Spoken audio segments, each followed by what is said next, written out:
I said certified free, 7 days a week, wet and gushy, make that pull-out game weak.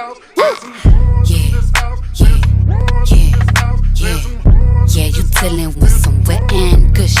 Bring a bucket and a mop for this wet and gushy. Give me. I don't fucking care. Oi, Jim, como você tá bonito hoje, né?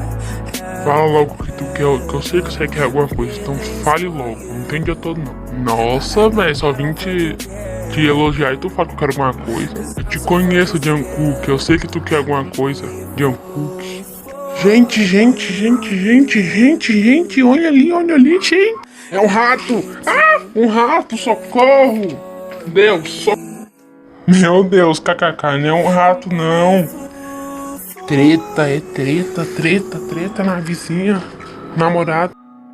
Ah, que susto, achei que era um rato, eu não tenho medo de rato não, viu? Sei, então por que você tava gritando achando que era um rato com medo? Eu nunca, imagina, nossa, Jungkook, tem uma barata perto de você, um rato, uma barata. Socorro, Jim, vem cá, Jim.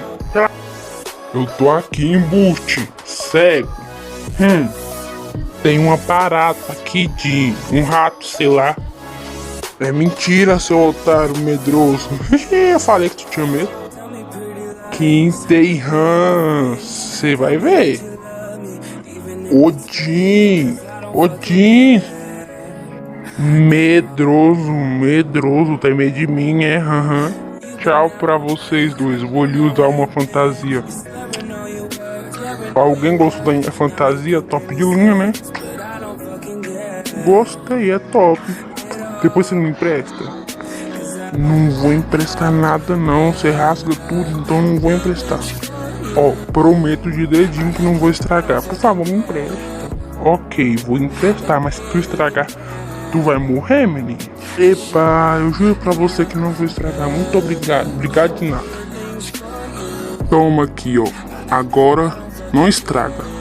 Muito tempo depois. Fantasia até que legal, né? Mas pera, eu rasguei a fantasia do Tae-han, meu Deus. Agora que eu vou morrer, socorro, vou ter que esconder isso. Ô Jungkook, então, vim pegar minha fantasia, cadê ela? Então, né, meio difícil de explicar. Não, você não rasgou minha fantasia, né? Fala que não rasgou. Rasguei sim.